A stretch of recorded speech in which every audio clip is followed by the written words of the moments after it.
Episode 36। प्रियतम, मैं तुम्हारी प्रियतमा हूं। वर्धमान ने हिम्मत जुटाकर अंदर कदम रखा। जैसे ही उसने कदम रखा उसका डर के मारे चीख निकल गया। जैसे ही वर्धमान ने अपने कदम अंदर रखे उसे ऐसा महसूस हुआ मानो वह किसी अदृश्य शक्ति द्वारा खींचा जा रहा हो। हर कदम के साथ वह और गहराई में धंसता चला गया, जैसे कि फर्श के नीचे कोई गुप्त सुरंग हो जो उसे निगलने की कोशिश कर रही हो। चारों ओर का वातावरण अचानक ठंडा और भारी हो गया और एक अजीब सी सिहरन उसकी रीढ़ की हड्डी में दौड़ गई। वर्धमान उस रहस्यमयी सुरंग में नीचे की ओर खिंचता चला जा रहा था। जैसे जैसे वह गहराई में उतरता गया उसका डर बढ़ता गया। उसकी आंखें भय से बंद हो गईं और वह जोर जोर से चिल्लाने लगा। सुरंग की दीवारें उसके चिल्लाने की आवाज को गूंजा रही थीं, जिससे वातावरण और भी भयानक हो गया। उसे ऐसा महसूस हो रहा था मानो वह किसी अंतहीन अंधकार में गिरता जा रहा हो, जहां से वापस लौटना असंभव हो। वर्धमान सुरंग से नीचे गिरता हुआ अचानक एक तहखाने में जा पहुंचा। उसकी आंखें धीरे धीरे खुलीं और उसने देखा कि चारों ओर मशालें जल रही थीं, जिनकी लौ तहखाने को एक भयानक उजाले से भर रही थी। दीवारों पर उनकी परछाइयां नाच रही थीं, मानो कोई अदृश्य शक्ति वहां मौजूद हो। तहखाने की ठंडी हवा और मशालों की गर्मी का मिश्रण एक अजीब सा एहसास पैदा कर रहा था। वर्धमान का दिल तेजी से धड़क रहा था और उसे ऐसा लग रहा था मानो वह किसी प्राचीन रहस्य के बीच में पहुंच गया हो। हर कदम के साथ उसे ऐसा महसूस हो रहा था कि कोई उसे देख रहा है, उसकी हर हरकत पर नजर रख रहा है। तहखाने की गहराई में कहीं से एक धीमी, रहस्यमयी आवाज आ रही थी, जो उसके डर को और बढ़ा रही थी। वर्धमान ने अपने चारों ओर देखा, लेकिन उसे कोई रास्ता नहीं दिखा। मशालों की रोशनी में उसने दीवारों पर अजीबोगरीब चित्र और निशान देखे, जो किसी प्राचीन भाषा में लिखे हुए प्रतीत हो रहे थे। यह सब देखकर वर्धमान का डर और भी बढ़ गया और उसे समझ नहीं आ रहा था कि वह इस भयानक जगह से कैसे बाहर निकले। वर्धमान सुरंग से तहखाने में गिरते ही जमीन पर धड़ाम से गिरा। "उई, मेरा पिछवाड़ा!" उसने दर्द से कराहते हुए कहा और अपने पिछवाड़े को सहलाने लगा। उसकी आवाज तहखाने की दीवारों से टकराकर गूंजने लगी, मानो तहखाना भी उसकी तकलीफ का मजाक उड़ा रहा हो। वर्धमान ने चारों ओर देखा और खुद से बुदबुदाया, "क्या दिन आ गए हैं! अब तो तहखाने भी मेरे पिछवाड़े के दुश्मन बन गए हैं।" उसकी इस मजाकिया टिप्पणी ने उसके डर को थोड़ी देर के लिए कम कर दिया और वह हंसते हुए उठ खड़ा हुआ। वर्धमान तहखाने में इधर उधर भटकते हुए बुदबुदाने लगा, "किताब में तो लिखा था कि किले के दाहिने हिस्से में कुछ मिलेगा, लेकिन ये खंडहर निकल आया।" उसकी आवाज में निराशा और उलझन साफ झलक रही थी। वह अपने सिर को खुजलाते हुए चारों ओर देख रहा था, मानो किसी सुराग की तलाश कर रहा हो। "यहां तो कुछ भी नहीं है, बस ये पुरानी दीवारें और मशालें," उसने खुद से कहा। वर्धमान ने एक गहरी सांस ली और फिर से बुदबुदाया, "क्या मैं गलत जगह आ गया हूं? या फिर किताब में कुछ छूट गया?" उसकी उलझन बढ़ती जा रही थी और वह समझ नहीं पा रहा था कि अब क्या करे रे। वर्धमान तहखाने में उलझन में भटक रहा था कि अचानक एक मधुर लेकिन रहस्यमयी आवाज गूंज उठी, "प्रियतम, तुम आ गए।" वर्धमान चौंक कर चारों ओर देखने लगा। उसकी आंखें बड़ी हो गईं और उसने घबराते हुए कहा, "कौन है? कौन बोल रहा है?" आवाज फिर से आई, "प्रियतम, मैं यहां हूं।" वर्धमान ने हिम्मत जुटाकर कहा, "देखो, अगर तुम कोई भूत हो तो मुझे माफ कर दो। मैं यहां सिर्फ एक किताब के निर्देशों का पालन कर रहा हूं।" आवाज ने हंसते हुए कहा, "अरे, मैं भूत नहीं हूं, मैं तो बस तुम्हारा स्वागत कर रही हूं।" वर्धमान ने राहत की सांस ली और बुदबुदाया, "अच्छा हुआ, वरना मुझे लगा था कि आज तो मेरी खैर नहीं।" लेकिन उसकी राहत ज्यादा देर तक नहीं टिक पाई, क्योंकि तहखाने की दीवारों पर उकेरे गए प्रतीक अचानक चमकने लगे। वर्धमान ने घबराते हुए कहा, "अब ये क्या नया ड्रामा है?" आवाज ने गंभीर होते हुए कहा, "प्रियतम, ये प्रतीक तुम्हें एक गहरे रहस्य की ओर ले जा रहे हैं।" वर्धमान ने खुद से कहा, "वाह, क्या दिन आ गए हैं! पहले तहखाना, फिर ये आवाज और अब ये चमकते प्रतीक। लगता है आज की रात बहुत लंबी होने वाली है।" जैसे ही वर्धमान ने चमकते हुए प्रतीकों को देखा, अचानक तहखाने में एक अजीब सी हलचल शुरू हो गई। प्रतीकों की चमक इतनी तेज हो गई कि वर्धमान को अपनी आंखें बंद करनी पड़ी। अचानक तहखाने की दीवारें हिलने लगीं और ऐसा लगा मानो पूरा तहखाना नाच रहा हो। मशालों की लौ भी तेजी से झूमने लगी और उनकी परछाइयों दीवारों पर अजीबोगरीब आकृतियां बनाने लगीं।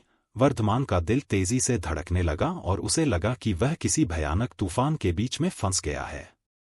तहखाने की छत से धूल और मलबा गिरने लगा और वर्धमान ने खुद को बचाने के लिए एक कोने में छुपने की कोशिश की, लेकिन प्रतीकों की चमक और दीवारों की हलचल ने उसे कहीं भी सुरक्षित महसूस नहीं होने दिया। वर्धमान ने घबराते हुए चिल्लाया, ये क्या हो रहा है? कोई है? मुझे यहां से बाहर निकालो। उसकी आवाज तहखाने की गूंजती दीवारों से टकराकर और भी भयानक हो गई। डर के मारे वर्धमान ने अपनी आंखें कसकर बंद कर लीं और अपने जान बचाने के लिए भगवान से प्रार्थना करने लगा। हे भगवान, मुझे इस भयानक जगह से बाहर निकालो, उसने कांपती आवाज में कहा। तहखाने की दीवारें अब भी हिल रही थीं और प्रतीकों की चमक और भी तेज हो गई थी। वर्धमान ने महसूस किया कि उसके चारों ओर की हवा भारी और ठंडी हो रही है। उसकी प्रार्थना के बीच उसे ऐसा लगा मानो कोई अदृश्य शक्ति उसे घेर रही हो। तभी वर्धमान को महसूस हुआ कि उसके आसपास की सारी चीजें थम गई हैं। उसने धीरे धीरे अपनी आंखें खोलीं और जो देखा, उससे उसकी आंखें फटी की फटी रह गईं। वर्धमान ने अपनी आंखें खोलीं और जो दृश्य उसके सामने था, उसे देखकर वह स्तब्ध रह गया। चारों ओर सिर्फ सोना ही सोना था, मानो वह किसी अनंत खजाने के बीच में खड़ा हो। उसे ऐसा महसूस हुआ मानो वह किसी नई दुनिया में आ गया हो, जहां हर चीज सुनहरी रोशनी से चमक रही थी।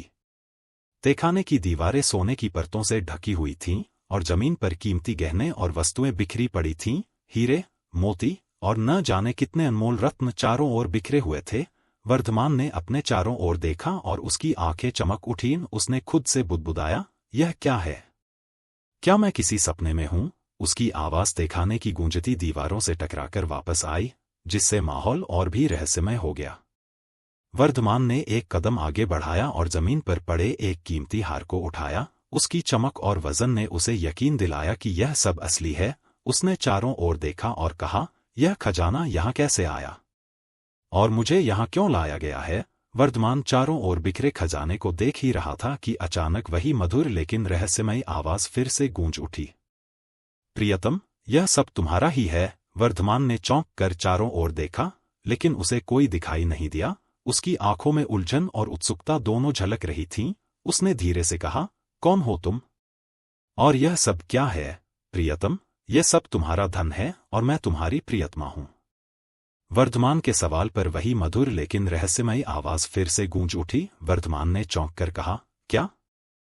प्रियतमा? और ये खजाना मेरा है? उसने चारों ओर देखा और बुदबुदाया, लगता है आज तो किस्मत खुल गई। आवाज ने हंसते हुए कहा, हाँ प्रियतम, ये सब तुम्हारा ही है। वर्धमान ने मजाकिया अंदाज में कहा।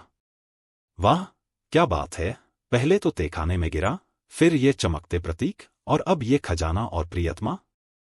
लगता है आज का दिन बहुत ही खास है। आवाज ने फिर से कहा, हाँ प्रियतम, ये सब तुम्हारा ही है।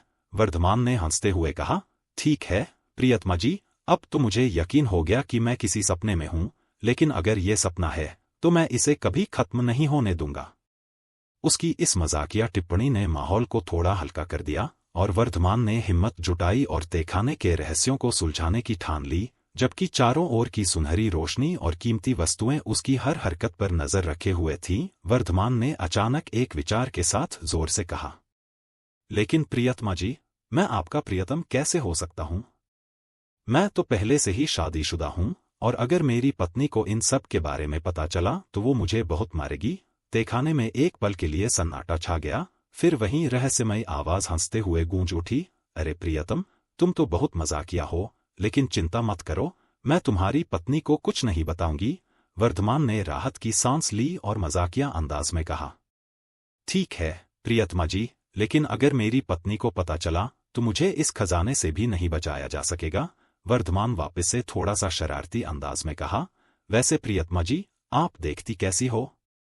क्योंकि मेरी पत्नी तो हुस्न की रानी है, उसके सामने तो किसी का हुस्न का जल नहीं चलता है, तो क्या आप भी? आवाज ने हंसते हुए जवाब दिया, अरे वर्धमान, तुम तो बहुत ही शरारती हो। लेकिन चिंता मत करो, मैं भी किसी से कम नहीं हूं। वर्धमान ने मजाकिया अंदाज में कहा, अच्छा, तो क्या आप भी हुस्न की रानी हो? क्योंकि अगर ऐसा है तो मुझे अपनी पत्नी से बचने के लिए और भी मेहनत करनी पड़ेगी। उसकी इस मजाकिया और फ्लर्टी टिप्पणी ने माहौल को हल्का कर दिया, जिस वजह से वर्धमान ने हिम्मत जुटाई और अपनी पत्नी की तारीफ करते हुए कहा, आपको पता है प्रियतमा जी, मेरी पत्नी हुस्न की बला है। उसकी आंखें ऐसी हैं जैसे गहरे समंदर की लहरें, जिनमें डूब जाने का मन करता है। उसकी मुस्कान इतनी प्यारी है कि जैसे चांदनी रात में खिलते हुए फूल।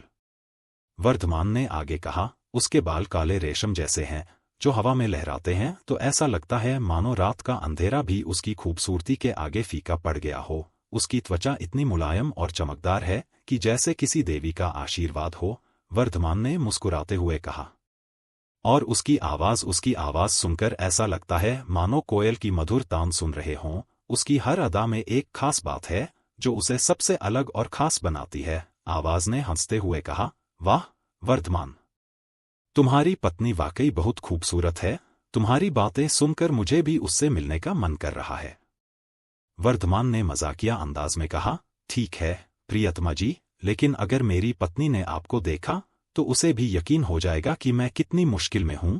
वर्धमान ने थोड़ा मजाकिया और चिढ़ाने वाले अंदाज में कहा, लेकिन प्रियतमा जी, चाहे आप कितनी भी खूबसूरत क्यों न हो, आप मेरी पत्नी से ज्यादा खूबसूरत नहीं हो सकती।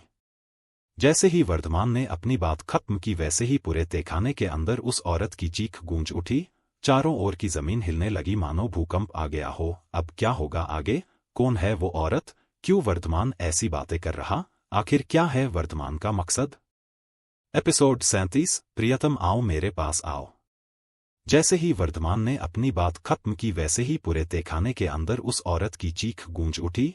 चारों ओर की जमीन हिलने लगी मानो भूकंप आ गया हो। औरत की चीख इतनी तेज थी कि तहखाने की दीवारों को भी हिला दिया।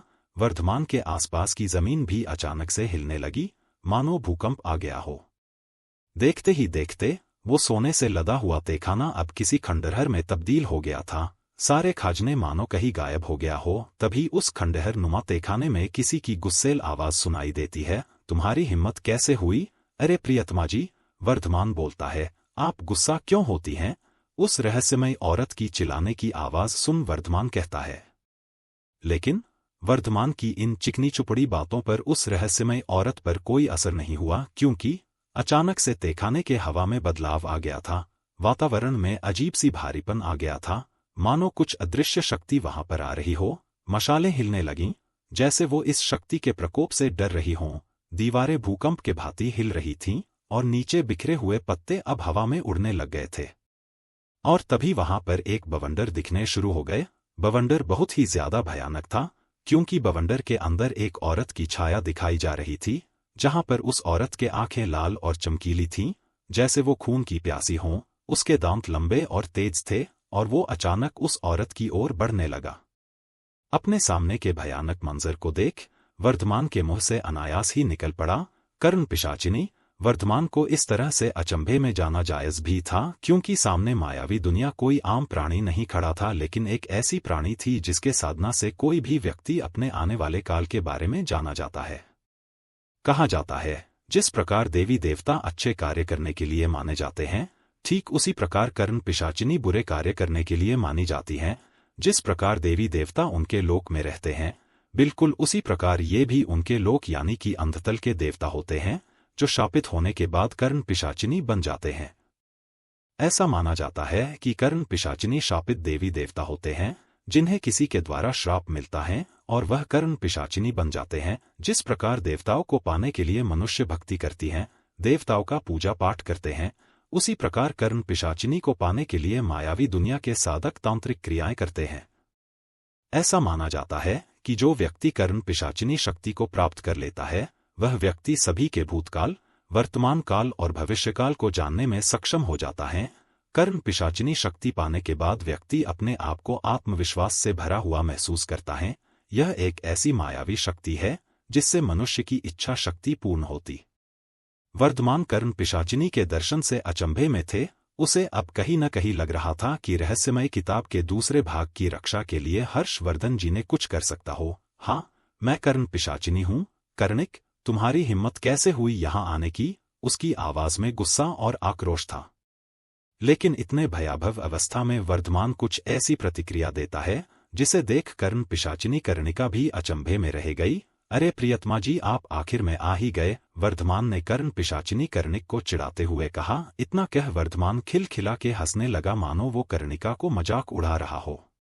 दरअसल में हुआ ये था कि वर्धमान को अपने सालों के तजुर्बे के वजह से अच्छे तरीके से पता था कि अगर हर्षवर्धन जी ने रहस्यमयी किताब का दूसरा भाग कीले दाहिने हिस्से में छोड़ है तो जाहिर सी बात है उन्होंने किताब ऐसे ही नहीं छोड़ी होगी, अवश्य ही किताब के दूसरे भाग के साथ किसी न किसी रक्षक अथवा मायावी प्राणी को रखवाला के लिए रख के गया होगा। और जब उसे कर्ण पिशाचिनी अर्थात कर्णिका की आवाज सुनाई दी तो उसे अपने संदेह को यकीन में बदलते देखा, लेकिन उसे तो लगा था कोई गंधर्व अथवा कोई यक्षिणी रक्षा के लिए होगी, लेकिन उसने कभी नहीं सोचा था कि हर्षवर्धन जी तो कर्ण पिशाचिनी को किताब के रक्षा के लिए छोड़ के जाएंगे, जिस वजह से उसे कर्ण पिशाचिनी कर्णिका को देख हैरानी हुई थी। तुम्हारा साहस कैसा हुआ मेरी सुंदरता को किसी अन्य महिला के साथ तुलना देने की? कर्णिका ने गुस्से से वर्धमान के चिढ़ाने पर कहा। कर्णिका की आंखों में गुस्सा और तिलमिलाहट थी, जैसे वह वर्धमान को चुनौती दे रही हो। अब जाहिर सी बात है, अगर आप किसी महिला के सामने किसी अन्य महिला की तुलना करेंगे तो सामने वाली तो गुस्सा होगी ही, और ऐसी ही गलती वर्धमान ने की थी। हालांकि वर्धमान ने इसे जानबूझकर किया था, क्योंकि उसे जानना था कि यह शक्ति कौन सी है जो उसे अपने प्रियतम कहकर पुकार रही है। कर्ण पिशाचिनी कर्णिका जी, मैं यहाँ पर अपने दादाजी हर्षवर्धन राजपूत द्वारा छोड़े गए रहस्यमय किताब को लेने आया हूँ, वर्धमान ने कर्णिका की गुस्सा शांत करने के इरादे से कहा।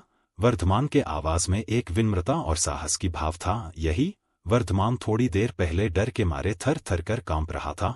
वास्तव में ये सब वर्धमान की सोची समझी हरकतें थीं। चूंकि वर्धमान एक दिव्य साधक था, जिसके वजह से उसे किले के अंदर मायावी शक्तियों का आभास पहले से हो गया था, और उसे यह भी ज्ञान हो गया था कि ये मायावी शक्ति नकारात्मक ऊर्जा है, जिसे केवल अपने मन के डर से ही और ज्यादा ताकतवर बनाया जा सकता है। इसी कारण वर्धमान ने अपने आप को एक कोमल और डरपोक भाव में दिखाया। तो वही, जैसे ही कर्णिका ने अपने सामने खड़े युवक को हर्षवर्धन राजपूत के पोता कहते हुए सुना तो मानो उसकी गुस्सा पल भर में ही गायब हो गया हो। थोड़ी देर पहले जिस तहखाने की वातावरण जो विकराल रूप धारण किए हुए था, वो अब धीरे धीरे शांत होने लग गए थे। वह बवंडर जिसमें कर्ण पिशाचिनी कर्णिका लिपटी हुई थी, अब धीरे धीरे गायब हो रहा था। जैसे ही बवंडर गायब हुआ, एक चौंधिया देने वाली सुनहरी रोशनी ने पूरे तहखाने को ढक लिया था। रोशनी इतनी तेज थी कि वर्धमान को अपने हाथों से अपनी आंखों को ढकना पड़ गया था। आपकी आंखों को खोलिए प्रियतम, कर्णिका ने एक बहुत ही मोहक स्वर में कहा। उसकी आवाज जैसे एक मधुर संगीत की धारा थी, जो वर्धमान के दिल की तारों को छू गई थी। उसके शब्दों में एक अनगिनत खुशियों की भावना थी, जो वर्धमान के अंतरात्मा के गहराइयों में खो जाने की इच्छा कर रही थी। वर्धमान ने उस मोहक स्वर को सुना, जो उसकी आंखों को खोलने के लिए उसकी ओर खींच रहा था। जैसे ही वह आवाज की ओर देखता है, जिसे देख वह स्तब्ध रह जाता है, वर्धमान के आंखों के सामने एक आकर्षक सुंदर महिला खड़ी थी, जो एक पारंपरिक साड़ी में बिखरी हुई थी। उसकी साड़ी एक अद्वितीय रंगीनी और बुनाई के साथ थी, जो उसकी शानदार आकृति को और भी बेहतर बनाती थी। साड़ी की धारा उसके शरीर को आलिंगन कर रही थी, जैसे कि एक गाथा जो उसकी खूबसूरत आकृति को निरंतर बढ़ा रही हो। उसके बाल लंबे और चमकदार थे, जैसे कि रात की आंधी में चमकते हुए तारे। उसकी आंखें गहरी और रहस्यमयी थीं, जैसे कि वे अपने अंदर के सभी रहस्यों को छुपाती हैं। उसकी मुस्कान और गरिमा उसे और भी आकर्षक बनाती थी। उसके आभूषण भी उसकी खूबसूरती को और बढ़ा देते थे। उसके गहनों में चमक और रंगों की खेल उसके व्यक्तिगतता को दर्शाते थे। वह एक दिव्य रूप में खड़ी थी, जैसे कि वो देवी का अवतार हो। वर्धमान को उसकी खूबसूरती ने अपनी ओर खींच लिया, जैसे कि वह एक अनजान सूर्य की ओर बढ़ रहा हो। उसके दिल ने उसकी खूबसूरती को अपने अंदर समा लिया, और वह उस आकर्षण में खो गया। वर्धमान की आंखों के सामने वह महिला अद्वितीय और रहस्यमयी थी। उसकी चेहरे पर एक अनजान खेल छुपा हुआ था। वर्धमान को यह अद्भुत रूप देखकर अपनी आंखों पर विश्वास नहीं हो रहा था। यह कैसे संभव हो सकता है कि वही भयानक कर्ण पिशाचिनी अब इतनी सुंदर और आकर्षक दिख रही हो? प्रियतम, आओ मेरे पास आओ, कर्णिका ने बड़े ही मादक से भरी हुई आवाज में वर्धमान से कही।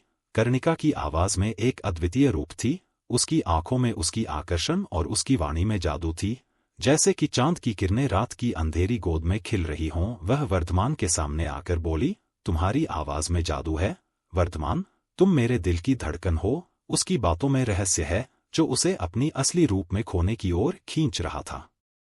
वही वर्धमान की आंखों में कर्णिका की मधुर आवाज के जादू ने एक अद्वितीय रूप लिया था। उसका दिल तेज तेज धड़क रहा था, जैसे कि कोई उसे अपने भविष्य की ओर खींच रहा हो।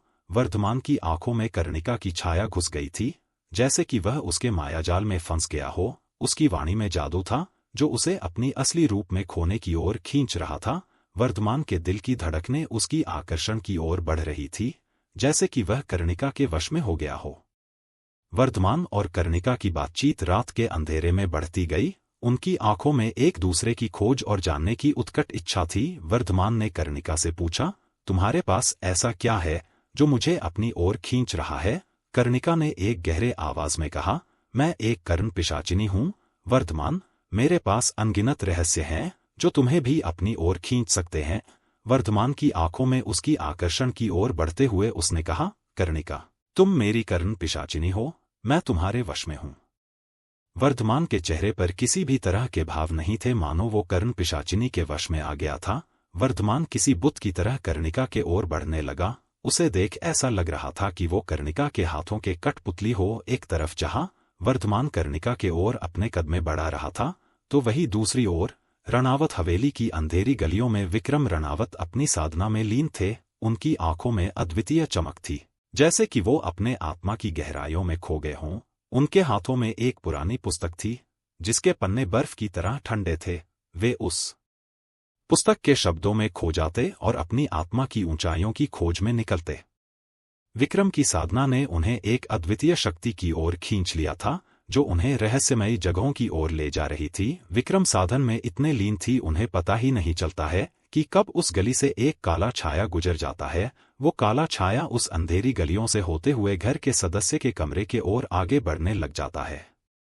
वो छाया एक एक कर सभी सदस्य के कमरे के वहां जा खड़ा हो जाता है, लेकिन कुछ ऐसी शक्ति थी जो उसे अंदर जाने से रोक रही थी। अपने आप को अंदर जाने में असमर्थ पा वो छाया हवेली के बाहर उड़ने लग जाता है। छाया जैसे जैसे हवा में उड़ता जा रहा था, वैसे वैसे उसके आकार में परिवर्तन आ रहा था। कौन है ये काला छाया? क्यों आया ये रणावत हवेली? कुछ अनहोनी तो नहीं होने वाला है रणावत फैमिली के साथ? ऐसी कौन सी शक्ति थी जो उस काले छाये को अंदर नहीं जाने दे रही थी? क्यों वर्धमान कर्णिक कर्ण पिशाचिनी के ओर बढ़ता जा रहा था? क्या मंशा थी कर्णिक की?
एपिसोड 38 पुश्तैनी हवेली का रहस्य, छाया की आहट।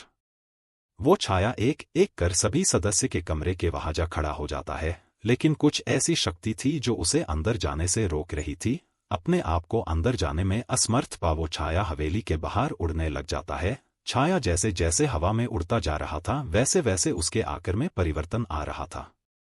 छाया हवा में उड़ रहा था, उसके अंदर से एक नकारात्मक ऊर्जा की प्रवाह हो रही थी, मानो वो आसपास के नकारात्मक ऊर्जा की स्रोत हो। वो छाया किसी आदमी के आकार में था, लेकिन उसका शरीर स्पष्ट नहीं था। बस उस छाया से दो लाल लाल आंखें जो अंगारे जैसी थी वो दिखाई दे रही थी।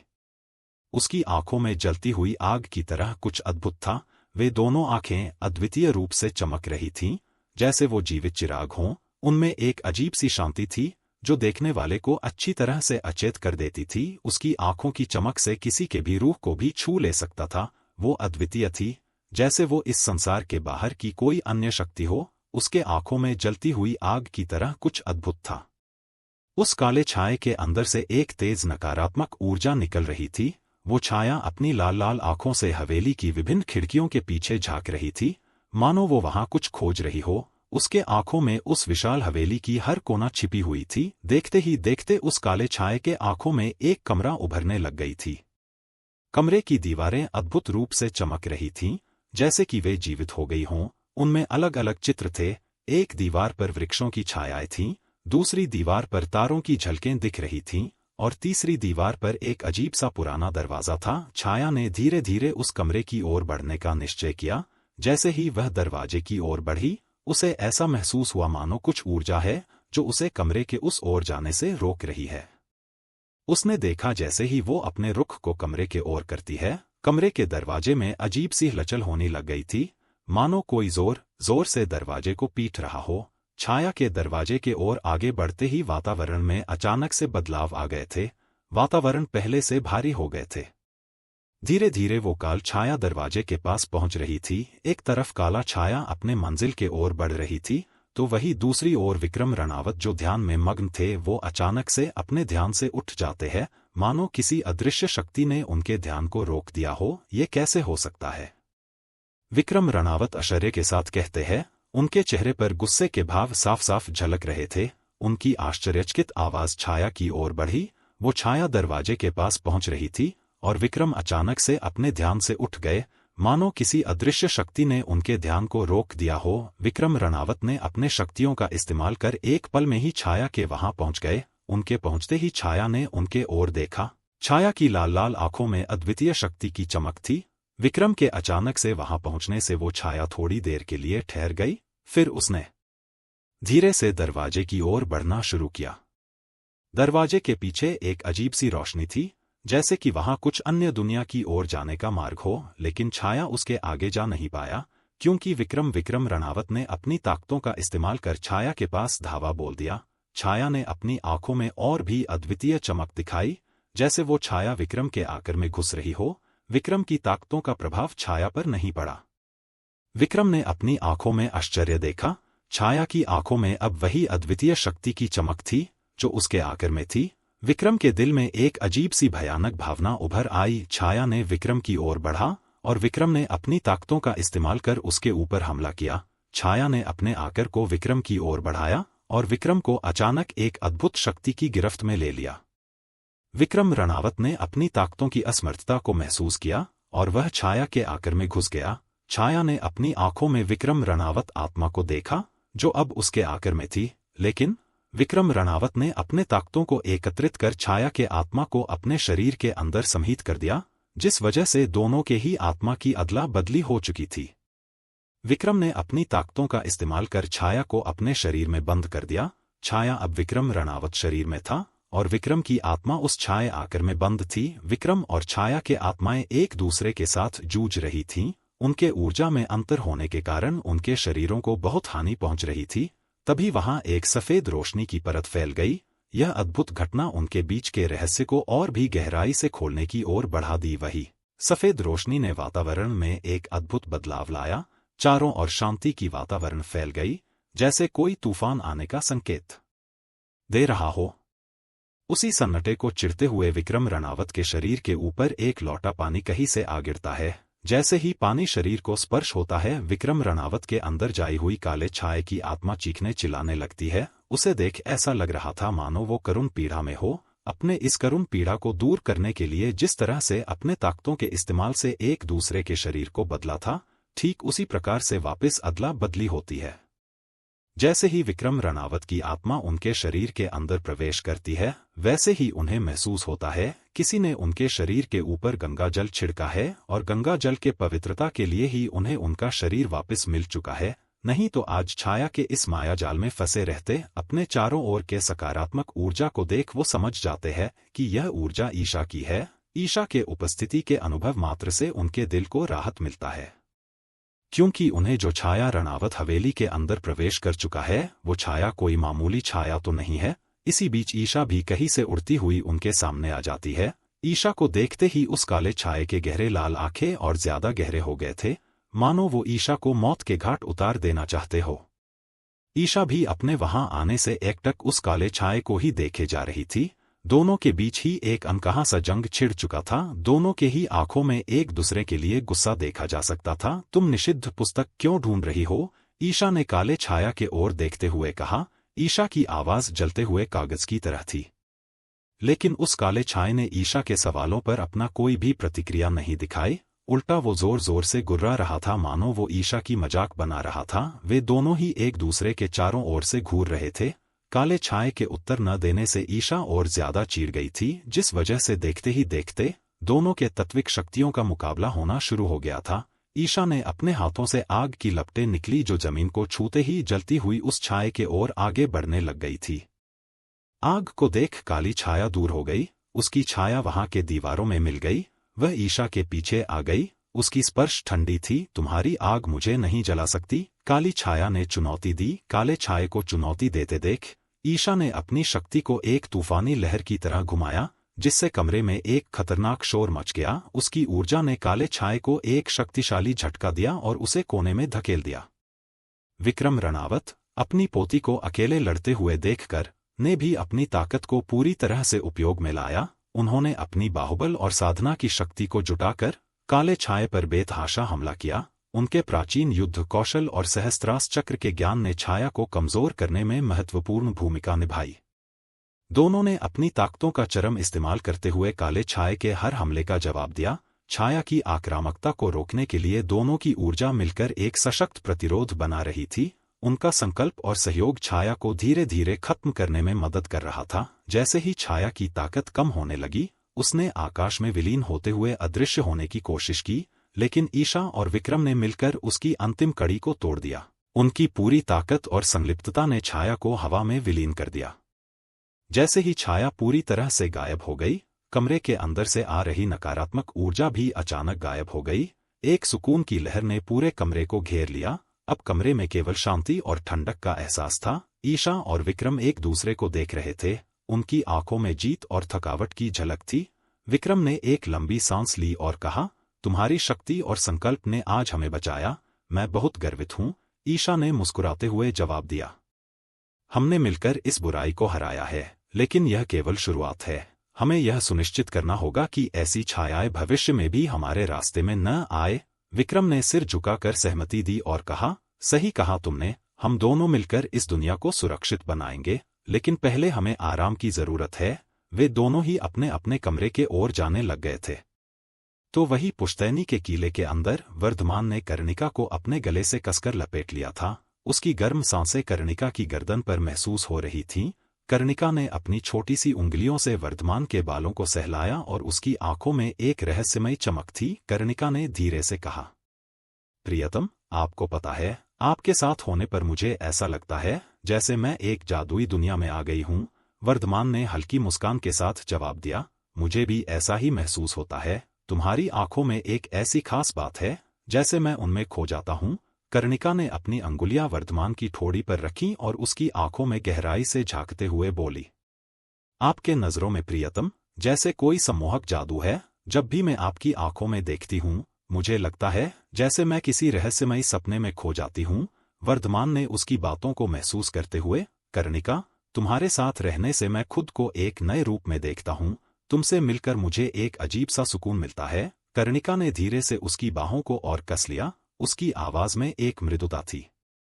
क्या आप जानते हो, प्रियतम, जब मैं आपकी करीब होती हूँ, मुझे लगता है जैसे सारी दुनिया कहीं दूर चली जाती है।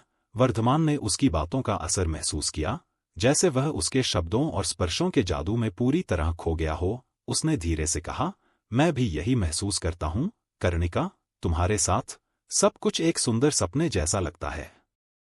कर्णिका ने एक प्यारी सी मुस्कान के साथ वर्धमान की आंखों में झांका और धीरे से बोली, आपकी आंखों में देखना मेरे लिए सबसे खास पल है, जैसे मैं आपकी आत्मा को छू रही हूँ। वर्धमान ने उसकी बातों पर विश्वास करते हुए, मैं भी तुम्हें हमेशा अपने पास रखना चाहता हूँ कर्णिका, तुम्हारे बिना मेरा हर पल अधूरा है। वर्धमान ने उसे और भी करीब खींच लिया और दोनों ने एक दूसरे के साथ उस खास पल को जिया, जैसे समय ठहर गया हो। आखिर हो क्या रहा था? क्यों वर्धमान कर्णिका से ऐसी प्रेम पूर्वक बातें कर रहा था? क्या वर्धमान कर्णिका के प्रेम में खो गया था? क्या वो अपना लक्ष्य भूल गया था? कौन है वो काला छाया? क्या राज है उस कमरे की? क्या है निषिद्ध पुस्तक? एपिसोड 39 जादू का ताला, वर्धमान और कर्णिका की अंतिम मुठभेड़। मैं भी तुम्हें हमेशा अपने पास रखना चाहता हूँ कर्णिका, तुम्हारे बिना मेरा हर पल अधूरा है। वर्धमान ने उसे और भी करीब खींच लिया और दोनों ने एक दूसरे के साथ उस खास पल को जिया जैसे समय ठहर गया हो। वर्धमान की उंगलियां कर्णिका की पीठ को धीरे धीरे सहलाते हुए उसकी जुल्फों को छूने लगीं। उसकी जुल्फें एक जुड़े में बंधी हुई थीं, लेकिन उनमें से एक सुनहरी चीज रहस्यमय तरीके से चमक रही थी। वर्धमान ने अपनी उंगलियों को धीरे धीरे उस चमकती चीज की ओर बढ़ाया और अचानक उसकी उंगलियों ने एक छोटे से ताले की सतह को छुआ। जैसे ही वर्धमान ने ताले पर अपना ध्यान केंद्रित किया, उसकी धड़कनें तेज हो गईं। यह ताला सामान्य ताले जैसा नहीं था, इसका डिजाइन बहुत ही जटिल था और उसके ऊपर एक चमकदार क्रिस्टल से जड़ी हुई थी जो अजीब तरीके से हल्की सी चमक दे रही थी। जैसे ही वर्धमान की नजर ताले पर गई, उसके चेहरे पर ताले को देखते ही एक रहस्यमय मुस्कान फैल गई थी। उसकी आंखों में चमक आ गई थी, मानो उसने कोई गुप्त रहस्य खोज लिया हो। उसकी भौहें थोड़ी ऊपर उठ गई थीं और उसकी आंखें चमक रही थीं जैसे कोई पुराना साथी मिला हो। उसकी मुस्कान में एक आत्मविश्वास और उत्सुकता की झलक थी जो दर्शा रही थी कि उसने इस ताले के बारे में पहले ही कुछ सोचा था या किसी विशेष चीज की उम्मीद कर रहा था। उसकी आंखें ताले की ओर गहरे ध्यान से देख रही थीं और उसके चेहरे पर हल्की सी उत्सुकता और खुशी की लहर दौड़ रही थी। वर्धमान ने कर्णिका को अपने गले से लगाते हुए बहुत ही धीरे धीरे अपने एक हाथ को ताले की दिशा में बढ़ाना शुरू किया। उसकी इस सावधानीपूर्ण हरकत से ऐसा लग रहा था कि वह हर एक कदम सोच समझकर उठा रहा था। उसकी चुप्पी और गंभीरता ने इस पल को और भी तनावपूर्ण बना दिया था। उसकी आंखों में एक चुप्पी का संकेत था, जैसे वह किसी गुप्त योजना को अंजाम देने जा रहा हो, और उसकी मुस्कान में एक रहस्यमय हल्की चमक थी। वर्धमान का चेहरा संतुलित और शांत था, जबकि उसकी उंगलियां ताले के पास धीरे धीरे बढ़ रही थीं। उसने कर्णिका को पूरी तरह से अपने गले से पकड़े रखा ताकि उसे उसकी मंशा का स्लाइटेस्ट अंदाजा भी न हो सके। उसके चेहरे पर ध्यान और स्थिरता की झलक थी, जैसे वह एक महत्वपूर्ण और जटिल काम को बिना किसी हड़बड़ी के अंजाम दे रहा हो। कर्णिका की आंखें उसकी अति सतर्कता और धैर्य को देखकर शायद इस स्थिति की गंभीरता को महसूस नहीं कर पा रही थी। वर्धमान की हर हरकत इतनी व्यवस्थित और सटीक थी कि उसने कर्णिका को बिल्कुल भी चौंका नहीं दिया। उसकी लापरवाह मुस्कान और सतर्कता ने इस स्थिति को एक नया मोड़ दे दिया था। उसकी उंगलियां ताले के आसपास बहुत सावधानी से चलाई गईं और उसकी हरकत इतनी चिकनी और सतर्क थी कि कर्णिका को एक पल के लिए भी शक नहीं हुआ। जैसे ही वर्धमान ने अपनी चतुराई का प्रदर्शन किया, उसने अचानक और बिना किसी चेतावनी के ताले को कर्णिका के बालों के जुड़े से खींच लिया। ताले के खुलते ही उसके चेहरे पर एक अद्वितीय ताजगी और आश्चर्य का मिश्रण फैल गया। ताले का खुलना किसी विस्फोट की तरह था। क्रिस्टल के भीतर एक उज्ज्वल रोशनी चमक उठी जो अचानक कमरे को एक चकाचौंध से भर दी। वर्धमान ने बिना एक पल गवाए क्रिस्टल को अपने हाथ में पकड़ा और उसकी कठोरता को भंग करने के लिए पूरी ताकत लगा दी। उसकी मांसपेशियां तनाव में आ गईं और क्रिस्टल टूटते ही एक धमाके के साथ एक चकमक चमक फैल गई। कमरे में एक संक्षिप्त परंतु तीव्र उजाला फैल गया और एक पल के लिए सब कुछ एक सफेद धुंध में खो गया था। कर्णिका की आंखें विस्मय और घबराहट से फैल गईं। उसने अचानक इस अजीब घटना को महसूस किया, लेकिन वर्धमान की आंखों में एक चमक थी जो सब कुछ बयान कर रही थी। उसने तेजी से क्रिस्टल के टुकड़ों को इधर-उधर बिखरते हुए देखा और वर्धमान के चेहरे पर उस उन्माद की झलक देखी जो उसके लक्ष्य की ओर बढ़ने का संकेत दे रही थी। कमरे में सन्नाटा छा गया और वर्धमान की सांसें धीमी हो गईं, लेकिन उसकी आंखों में एक नई योजना की चमक थी। जैसे ही कर्णिका को एहसास हुआ कि उसके बालों के जुड़े में लगा ताला टूट चुका है, उसकी आंखों में गुस्से की लपटें सुलग उठीं। उसके चेहरे का रंग बदल गया और उसकी सांसें तेज हो गईं। वह अपनी स्थिति की गंभीरता को समझ चुकी थी और उसकी भावना जैसे एक ज्वाला की तरह फट पड़ी थी। तुरंत ही तहखाने का वातावरण भी बदलने लग गया था, मानो उस क्रिस्टल के टूटने की आवाज ने एक अप्रत्याशित शक्ति को जागृत कर दिया हो। तहखाने में एक अजीब तरह की ठंडक और अंधकार छा गया था। दीवारों से गूंजती अजीब आवाजें और सर्द हवाओं की झोंकें अचानक से बहने लगीं। कमरे की गर्मी अचानक से घट गई और हवा में एक विचित्र भारीपन का एहसास होने लगा। मुलायम प्रकाश में पहले चमकते हुए तारों की जगह घने बादल मंडराने लगे थे। आकाश में काले और भयंकर बादलों के झुंड तेजी से एकत्र हो रहे थे। गरजते हुए बादलों की गड़गड़ाहट ने वातावरण को और भी भयानक बना दिया। बादलों की गर्जना इतनी तेज थी कि कमरे की दीवारें भी जैसे कांप उठी थीं। पुश्तैनी कीले पर भी एक अजीब किस्म की धुंध और बादल मंडराने लगे थे। चमकदार कील की सतह पर बेतरतीब से अंधेरे बादल की परतें जमी थीं और उसकी चमक एक अवर्णनीय भय का संकेत देने लगी थी। बादल की गरज ने इस आधी रात के सन्नाटे को और भी विकराल बना दिया था। कमरे की छत से अजीब से अंधेरे कोहरे की लकीरें बहने लगीं। अचानक एक तड़पती हुई लहर ने कमरे को झकझोर दिया। अपने सामने हो रहे बदलाव को देख वर्धमान की आंखों में एक ठंडक और कठोरता छा गई थी और उसने अपने चारों ओर के इस अंधेरे को बहुत गहराई से महसूस किया। उसकी हरकतें अब और भी ठोस और निर्णायक हो गई थीं, जैसे वह इस विकराल स्थिति को संभालने के लिए पूरी तरह से तैयार हो। तहखाने के चारों ओर का दृश्य अब एक पूरी तरह से तबाही का मंजर बन चुका था। जैसे ही वातावरण में अंधकार और तूफान अपने चरम पर पहुंच गया, कर्णिका का रूप भी बदलने लग गया था। एक तात्कालिक अदृश्य शक्ति ने उसकी उपस्थिति को पूरी तरह से बदल दिया था। उसकी खूबसूरत, मासूम और शांत छवि अब एक विकराल कर्ण पिशाचिनी में बदल चुकी थी। कर्णिका के चेहरे की मासूमियत की जगह एक भयावहता और क्रोध ने ले ली थी। उसकी आंखें अब चमकदार लाल और पीली हो गई थीं और उनमें एक अजीब सी चमक और भयावहता का मेल था। उसकी त्वचा पर एक काले, धुएं जैसी परत चढ़ गई थी और उसकी चाल में एक खौफनाक तेजी और रौद्रता का संकेत था। वह तेजी से अपने विकराल रूप में बदल रही थी। उसके लंबे, घने बाल अब हवा में लहराते हुए एक धुंधले, असाधारण लुक में बदल गए थे। उसकी बाहें और पैर पहले की तरह रूपरेखा में परिवर्तित हो गए थे, जिन पर काले और चमकदार अक्स के साथ नुकीले नाखून उगाए थे। उसकी पूरी उपस्थिति एक भयानक तूफान का रूप धारण कर चुकी थी।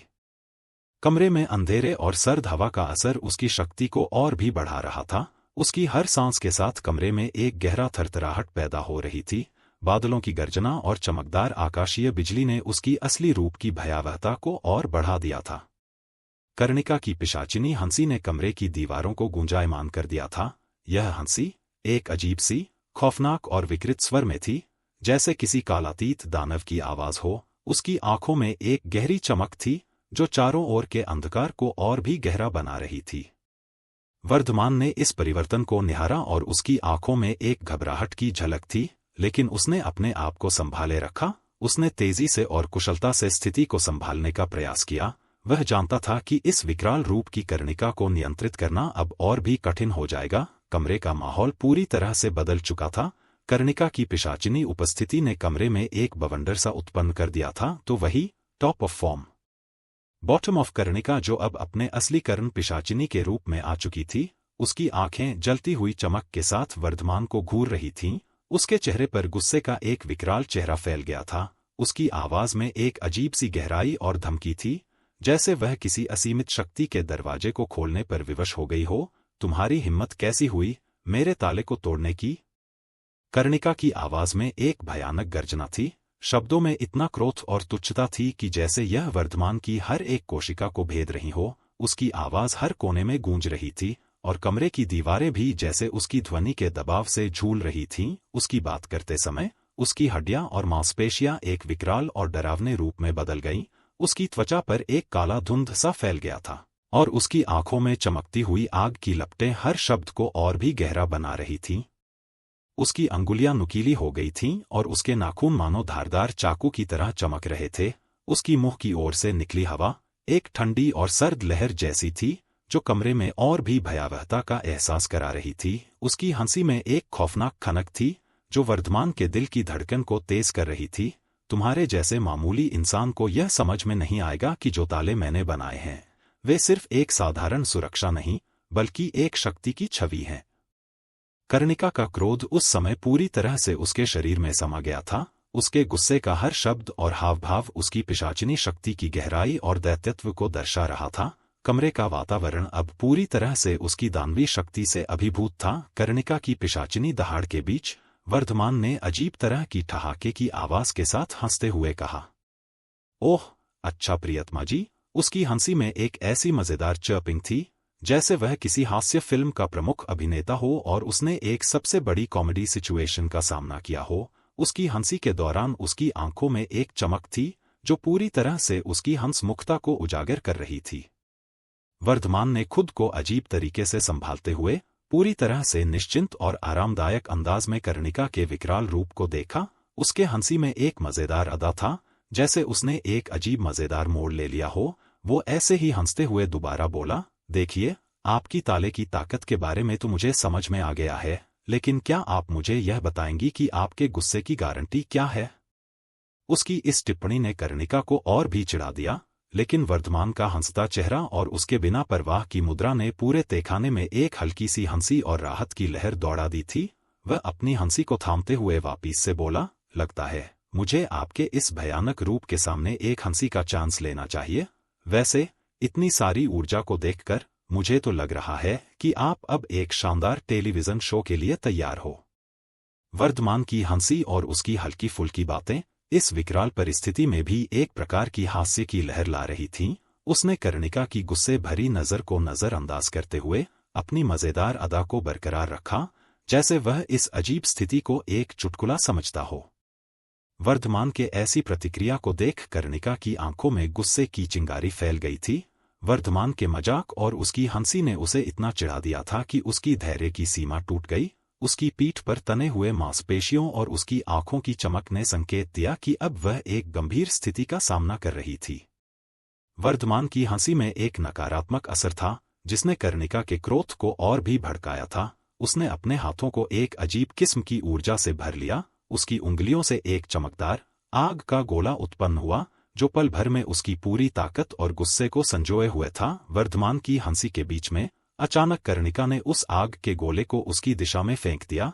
जैसे ही आग का गोला हवा में उड़ा, वह एक विशाल धमाके के साथ कमरे में फैल गया। धमाके की आवाज इतनी तीव्र और भयानक थी कि कमरे की दीवारें कांपने लगीं। आग का गोला एक तीव्र रोशनी और गर्मी की लहर छोड़ते हुए फटा और कमरे में अंधेरा छा गया। धुएं और चमक की एक घनी परत ने सब कुछ ढक लिया। धमाके ने कमरे में एक गहरा सन्नाटा पैदा कर दिया। कर्णिका के विकराल रूप का प्रभाव और वर्धमान की हंसी का एक अजीब मेल अब कमरे में एक गहरी शांति का संकेत दे रहा था। क्या वर्धमान इस धमाके में बच पाएगा? क्या कर्णिका का गुस्सा वर्धमान की जान ले सकता है? धमाके के बाद अब क्या होगा? क्या कोई नई आपदा या रहस्य सामने आएगा? इस विस्फोट ने कमरे को एक भयावह और रहस्यमय स्थिति में डाल दिया था। वर्धमान की स्थिति अब क्या होगी? क्या वह इस भयानक स्थिति से बाहर निकल सकेगा? और कर्णिका की अगली चाल क्या होगी? एपिसोड 40। कर्णिका की चिता से उठी पीली रोशनियां, क्या छिपा है इसके पीछे? धमाके की आवाज इतनी तीव्र और भयानक थी कि कमरे की दीवारें कांपने लगीं। आग का गोला एक तीव्र रोशनी और गर्मी की लहर छोड़ते हुए फटा और कमरे में अंधेरा छा गया। धुएं और चमक की एक घनी परत ने सब कुछ ढक लिया। धमाके ने कमरे में एक गहरा सन्नाटा पैदा कर दिया। कर्णिका के विकराल रूप का प्रभाव और वर्धमान की हंसी का एक अजीब मेल अब कमरे में एक गहरी शांति का संकेत दे रहा था। धमाके की आवाज की गूंज धीरे धीरे मिट रही थी, लेकिन कमरे में फैला अंधेरा और धुआं अभी भी अपनी पूरी ताकत से हावी था। कर्णिका की आंखें इस घने धुएं के बीच भी चमक रही थीं। उसकी नजरें वर्धमान के स्थान को ढूंढ रही थीं, लेकिन वर्धमान अब उसके सामने नहीं था, बल्कि उसके चारों ओर ऊंचाई तक पत्थरों की दीवारें खड़ी हो चुकी थीं, जो उसके सभी हमलों को रोकने के लिए एक मजबूत रक्षा बन चुकी थीं। कर्णिका ने जैसे ही अपने सामने खड़ी विशाल पत्थरों की दीवारों को देखा, उसकी आंखों में एक अजीब सी झलक दिखी। पहले वर्धमान की आदतें और उसके हल्के फुल्के हंसी के पलों ने उसे यह सोचने पर मजबूर कर दिया था कि वह एक साधारण इंसान है, जिसे वह आसानी से पराजित कर सकती है। लेकिन अब उन दीवारों को देखकर उसके दिल की धड़कनें तेज हो गईं। उसने अविश्वास और आश्चर्य के मिश्रित भाव से पत्थरों की विशाल संरचना को देखा। दीवारें इतनी ऊंची और मजबूत थीं कि वे किसी भीजते हुए हमले को रोकने की पूरी क्षमता रखती थीं।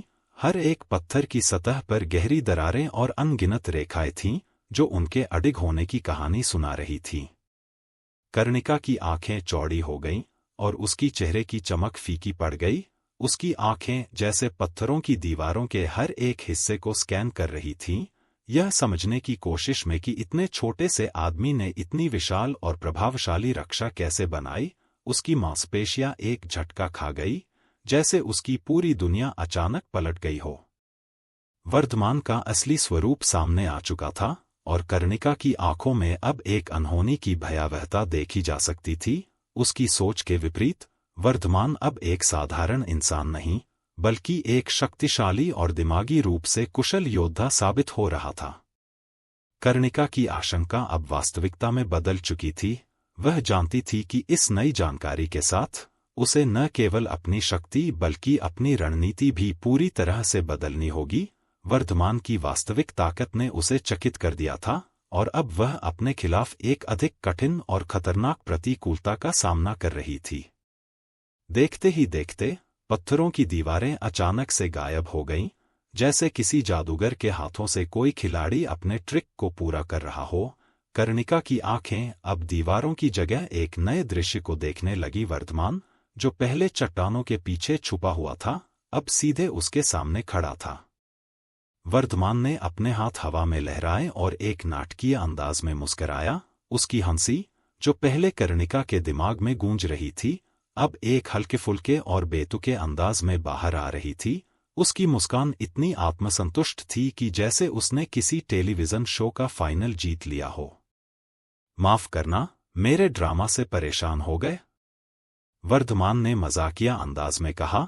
उसकी आवाज में एक चंचलता थी जो कर्णिका को और भी चिढ़ाने के लिए तैयार लग रही थी।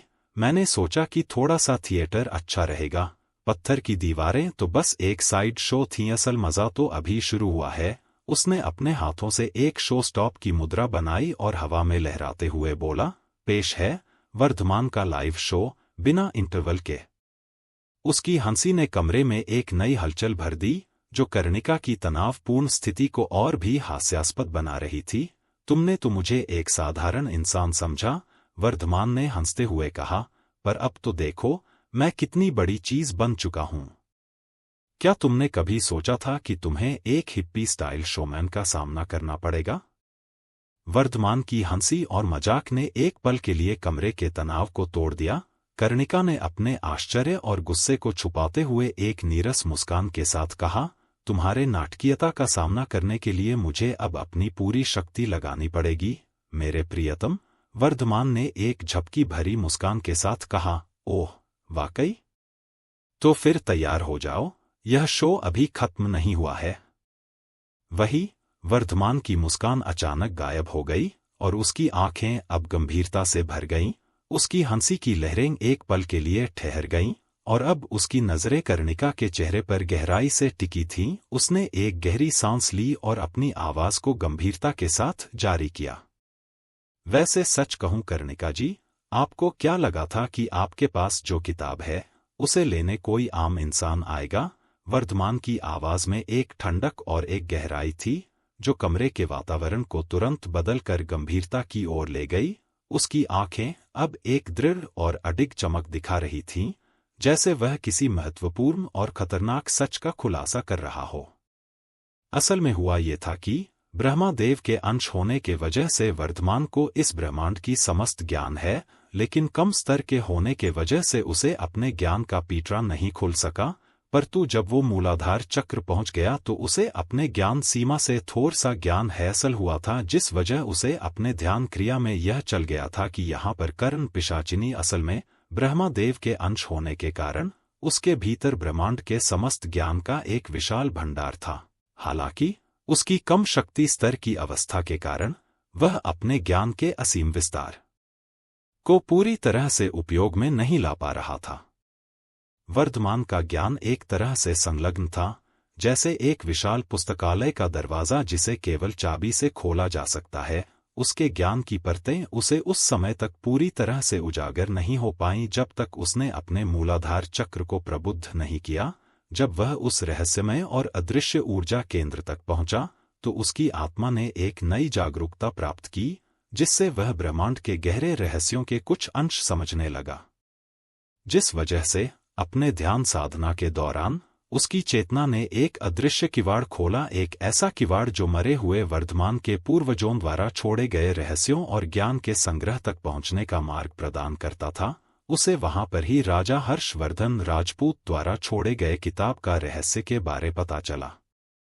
उस वक्त पता चल गया था कि अगर रहस्य से पर्दा उठाना है तो पहले उसे वहां पर के रक्षक की हत्या करनी पड़ेगी, तभी जाके उसे किताब का दूसरा भाग मिल पाएगा। और एक दैविक साधक और सदियों के तजुर्बे से उसे इतना तो मालूम चल ही चुका था कि अगर चूहा को बिल से निकलना है तो फिर चारा तो डालना ही पड़ेगा। इन्हीं सब ख्यालों के साथ वर्धमान ने अपने आप को इस परिस्थिति के साथ ढालते जाना ही सही समझा, और इन्हीं सब कारणवश उसने अपने आप को इस तरह से दर्शाया कि वो एक साधारण व्यक्ति है, जिस कारण वो कर्णिका के सम्मोहन में भी आ गई थी। लेकिन सच तो यह था कि कर्णिका के सम्मोहन में वर्धमान कभी आया ही नहीं था, वो तो बस कर्णिका के ताल से ताल मिलाई जा रही थी। जैसे ही कर्णिका के सामने सारे सच उजागर हुए, उसके गुस्से का स्तर पूरी तरह से बेकाबू हो गया। उसकी आंखें आग की लपटों की तरह जल रही थीं, और उसके चेहरे पर एक खतरनाक आक्रोश की लकीरें उभर आई थीं।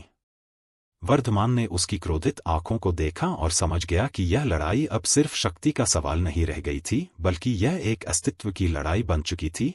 कर्णिका ने अपने गुस्से के साथ एक हुंकार भरी और तेजी से वर्धमान की ओर बढ़ी। उसकी हर एक कदम की गति में एक विनाशकारी ठान्यता थी, लेकिन वर्धमान ने उसकी हर एक हरकत को सावधानीपूर्वक नोट किया।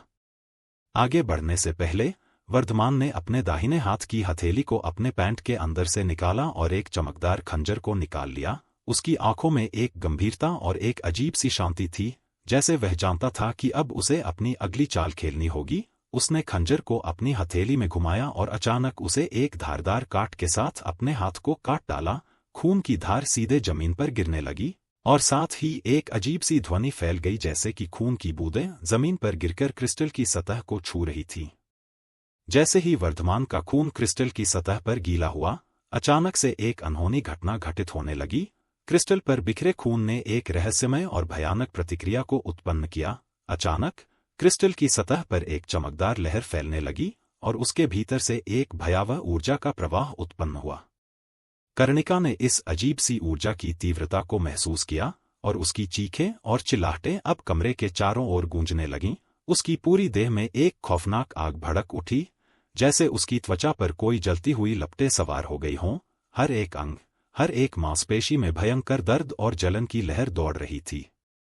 उसकी चीखें इतनी तीव्र और नरकीय थीं कि वे पूरी तरह से उसके भीतर के क्रोध और दर्द को व्यक्त कर रही थीं। कमरे का माहौल पूरी तरह से बदल गया था। अंधेरे की घनी चादर और गर्मी की तीव्र लहरें अब कर्णिका की भयानक स्थिति को और भी बढ़ा रही थीं। उसकी आंखों में एक पागलपन और त्रासदी की झलक थी, और उसकी पूरी देह में आग की लपटें सवार थीं। वर्धमान ने इस भयावह स्थिति को देखा, और उसकी आंखों में एक सुकून की झलक थी, लेकिन साथ ही एक हल्का सा खेद भी था। उसने जान लिया था कि इस क्रिस्टल की शक्ति और उसकी उंगली से बिखरे खून ने कर्णिका को उसकी सबसे गहरी और दर्दनाक स्थिति में पहुंचा दिया था। कर्णिका की चीखें अब कमरे में गूंज रही थीं, और उसके दर्दनाक हालत ने पूरी तरह से सच्चाई को उजागर कर दिया था कि वह न केवल एक शक्तिशाली पिशाचिनी थी, बल्कि एक ऐसी ताकत भी थी जिसकी क्षति और प्रभाव को समझना आसान नहीं था। इस पूरे दृश्य ने वर्धमान की गंभीरता और कर्णिका की विनाशकारी शक्ति को एक नया और भयावह आयाम दिया था। दरअसल वर्धमान ने अपने ध्यान साधना के दौरान एक महत्वपूर्ण रहस्य का खुलासा किया था। उसे यह स्पष्ट हो गया था कि रक्षक को समाप्त करने का सही तरीका क्या होगा। यही कारण था कि इतनी भयानक परिस्थितियों के बावजूद वो घबराया नहीं था। उसके मन में एक ठोस योजना और आत्मविश्वास था, जो उसे इस स्थिति से निपटने में मदद कर रहा था। हालांकि कर्णिका एक कर्ण पिशाचिनी के रूप में वर्धमान से कहीं अधिक शक्तिशाली थी। उसकी शक्तियां और प्रभाव वर्धमान की वर्तमान क्षमताओं से काफी अधिक थे, लेकिन वर्धमान की आत्मनियंत्रण और ध्यान में मिले ज्ञान ने उसे उस सच्चाई को स्वीकार करने की शक्ति दी कि वह कैसे कर्णिका के साथ इस लड़ाई को भी संभाल सकता है। वर्धमान के भीतर की स्थिरता और विश्वास ने उसे इस भयानक स्थिति से निपटने के लिए तैयार किया। उसे पता था कि भले ही कर्णिका की ताकत अविश्वसनीय हो, लेकिन उसके पास एक ठोस योजना थी, और वह जानता था कि इस योजना के माध्यम से वह अपने लक्ष्य को हासिल कर सकता है। उसकी स्थिति का सम्यक मूल्यांकन और मानसिक दृढ़ता उसे इस मुश्किल समय में भी अडिग बनाए हुए थी। वही कर्णिका की भयानक चीखों और दर्दनाक स्थिति के बाद धीरे धीरे उसकी देह शांत हो गई। जैसे ही आग की लपटें बुझ गईं, उसके शरीर का अधिकांश हिस्सा राख में बदल चुका था। अब केवल जमीन पर एक चिता बसी हुई थी, जहां से हल्की पीली रोशनी की एक नरम लहर उठ रही थी। यह पीली रोशनी एक अद्वितीय और रहस्यमय आभा फैला रही थी, जो कुछ अपूर्व और अज्ञात संकेत दे रही थी। वर्धमान ने उस चमकती हुई रोशनी को देखा और अपनी सजगता और सम्मान के साथ अपने हाथ जोड़ दिए। वर्धमान के इस आकस्मिक श्रद्धांजलि ने कमरे में एक अजीब सी चुप्पी छा दी। क्या यह पीली रोशनी कर्णिका की अंतिम ऊर्जा का संकेत है, या इसके पीछे कुछ और रहस्यमय शक्ति छिपी हुई है? क्या कर्णिका की चिता से उठ रही यह रोशनी किसी प्रकार के नए रहस्य या शक्ति का प्रतीक है? वर्धमान की इस श्रद्धांजलि का क्या अर्थ है, और क्या यह किसी आगामी परिवर्तन या चुनौती का संकेत है?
वर्धमान धीरे धीरे डर और उलझन के साथ किले के दाहिने हिस्से के आखिर तक पहुंच गया।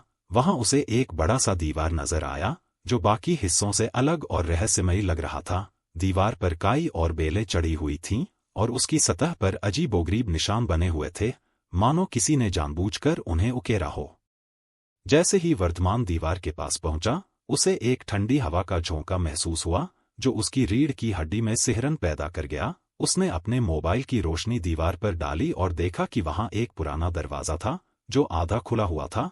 दरवाजे के पीछे से हल्की हल्की आवाजें आ रही थीं, मानो कोई फुसफुसा रहा हो। वर्धमान का दिल तेजी से धड़कने लगा। उसने दरवाजे के पास जाकर ध्यान से सुना, लेकिन आवाजें अस्पष्ट थीं। उसने धीरे धीरे दरवाजे को और खोला और अंदर झांका। अंदर का दृश्य और भी डरावना था। दीवारों पर अजीबोगरीब चित्र बने हुए थे, और फर्श पर धूल और मकड़ी के जाले फैले हुए थे। वर्धमान ने हिम्मत जुटाकर अंदर कदम रखा। जैसे ही उसने कदम रखा, उसका डर के मारे चीख निकल गया। आखिर ऐसा क्या हुआ था जिस वजह से वर्धमान का चीख निकाल गया था? आखिर आगे क्या होगा वर्धमान के साथ? एक दैविक साधक होने के बावजूद भी क्यों डर रहा है वर्धमान? क्यों विक्रम रणवत स्वामी आदित्यनंद से मिलन चाहते हैं? क्यों काल पिशाच को विक्रेतासुर की मदद चाहिए? अब कौन सा संकट आने वाला है?